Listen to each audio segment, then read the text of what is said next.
आपसे कह सकता हूं, ओबीसी को यहां से वैसे ही भागना पड़ेगा जैसे हैदराबाद से निजाम को भागने के लिए मजबूर होना पड़ा था। की तरह ओवैसी को भगाऊंगा। अरे तू क्या, तेरी हैसियत क्या, तेरी बिसात क्या, तेरे जैसे 56 आए चले गए। अरे ओवैसी तो छोड़ो, ओवैसी की आने वाली 1000 नस्लें भी इसी मुल्क में रहेंगी, तुझसे लड़ेंगी, तुझसे मुकाबला करेंगी, तुझे भगाएंगी। हम भागने वालों में तो नहीं है। बाबा साहब भीमराव अंबेडकर जी ने 26 नवंबर 2049 को 26 नवंबर 2049 को जिस संविधान पे बनाकर के देश को सौंपा था, कब हो गया ये? कब हुआ कब? उस मूल संविधान की प्रस्तावना को एक बार पढ़िए। ठीक है। आप कहाँ थे ज्ञानी बाबा?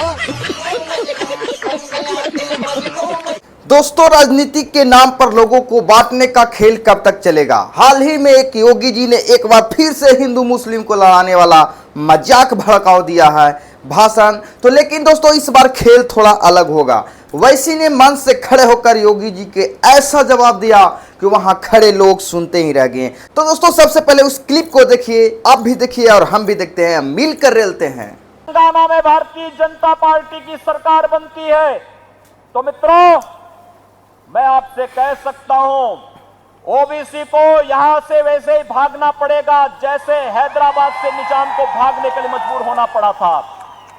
और यही कहने के लिए आए हैं, भारतीय जनता पार्टी सुरक्षा सबको देगी, लेकिन अराजकता फैलाने की छूट किसी को नहीं देगी। तो रुको जरा, सब्र करो। एक और एक आया, आज एक और आया। वो कैसे कैसे की कपड़े पहनता है, तमाशे का दिखता है। किस्मत से चीफ मिनिस्टर भी बन गया।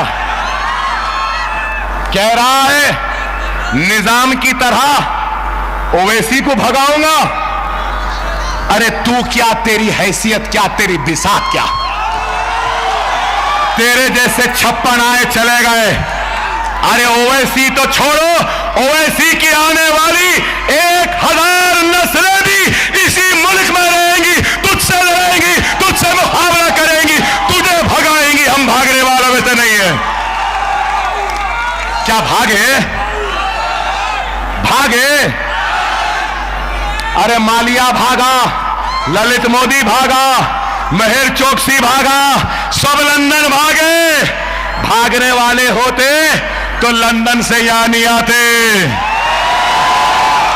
आया ना लंदन से, भागोगा। अरे ये मुल्क किसी के बाप की जागीर नहीं है। ये मुल्क मेरा था, मेरा है, मेरा रहेगा। मैं नहीं जाने वाला ख्वाजा अजमेरी को छोड़कर, मैं नहीं जाने वाला ताज को छोड़कर, मैं नहीं जाने वाला कुतुब मीनार को छोड़कर, मैं नहीं जाने वाला लाल किले को छोड़कर, मैं नहीं जाने वाला चार मीनार को छोड़कर, मैं नहीं जाने वाला जामा मस्जिद को छोड़कर, मैं नहीं जाने वाला मक्का मस्जिद को छोड़कर, मैं नहीं जाने वाला किले गोलकुंडा को छोड़कर, मैं नहीं जाने वाला हैदराबाद को छोड़कर। अरे हिम्मत है तो तू यहां आ जा। भागना कैसा है हम बता देंगे। हम कहते हैं तो हमसे बोलते हैं भड़काऊ भाषण। हिंदी मीडिया कहते हैं कि जबान से आग निकलती है। अरे ये आग नहीं है, ये दर्द है, ये तकलीफ है, ये नाइंसाफी की पुकार है, ये हक तलफी की चीख है। बोलने को तो बोल दिए, क्या बोल दिए? भड़काऊ भाईजान। शुक्रिया, शुक्रिया हिंदी मीडिया, भाईजान बनाने के लिए शुक्रिया, बहुत शुक्रिया। इनका भी भाईजान हो, मोदी का भी भाईजान हो, योगी का भी भाईजान हो, मोहन भागवत का भी भाईजान हो, बीजेपी का भी भाईजान हो, आरएसएस का भी भाईजान हो, विश्व हिंदू परिषद का भी भाईजान हो, बजरंग दल का भी भाईजान हो, सबका हो। राहुल तेरा भी भाईजान हो।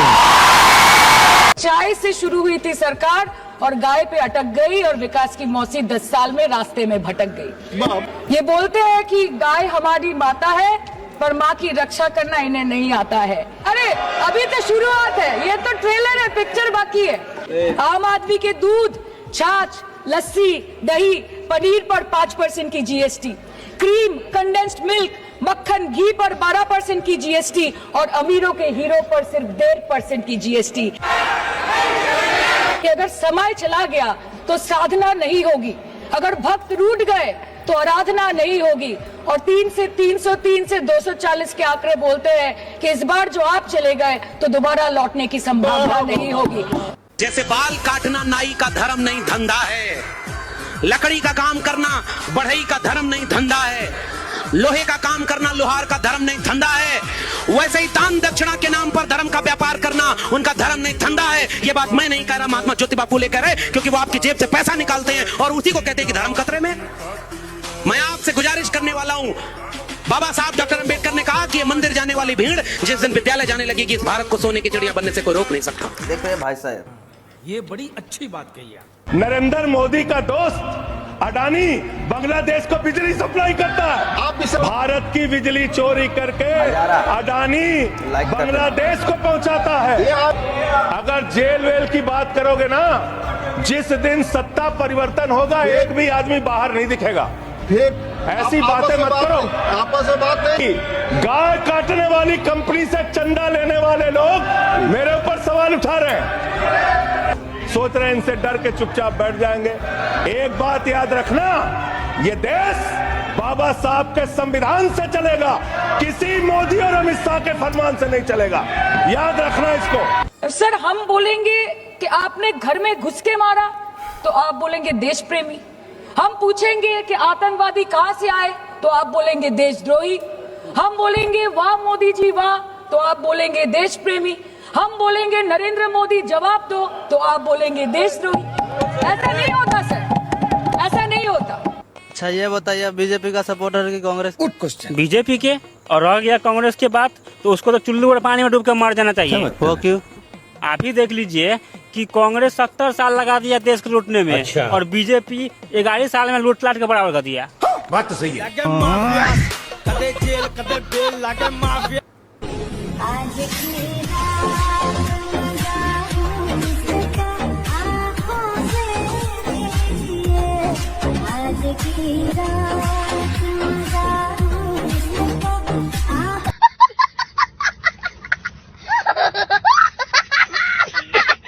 वाह भाई वाह, यही तो जवाब चाहिए था। क्योंकि सच बात यह है कि जब भी सरकार फेल होती है ना, तो सबसे आसान रास्ता निकाले जाते हैं कि हिंदू और मुस्लिम को आपस में भिड़वा दो। लेकिन अब जनता भी समझदार हो गई है दोस्तों, अब ये नफरत की राजनीति ज़्यादा दिन तक नहीं चलने वाली। तो दोस्तों मेरा साफ कहना कि जो भी नेता आपको धर्म के नाम पर भड़काने की कोशिश करे, उसे याद दिलाओ कि हमें रोजगार चाहिए, शिक्षा चाहिए और नफरत की दुकान अब नहीं चलेगी। तो भाई साहब ऐसे ऐसे नेताओं से बच के रहें। हमें डिसाइड करना है कि हमारे देश में कैसे नेता होने चाहिए। हम उस नेता को वोट देंगे जो हमारे लायक हो, जो हमें मदद कर सके। दोस्तों आपके ऊपर निर्णय है कि हमें कैसा नेता होना चाहिए। और अनभक्तों कान खोल के सुन लो, नहीं तो अगले जन्म में भगवान तुम्हें सुअर बनाएगा। अनभक्तों के लिए खास बात यह है कि अनभक्तों अभी चांस है, सुधर जाओ। और हमें यहाँ पे सोचना है कि हमें कैसे नेता चाहिए। तो दोस्तों कमेंट करके आप लोग जरूर बताना। चलिए मिलते हैं नेक्स्ट वीडियो के साथ, तब तक के लिए जय हिंद।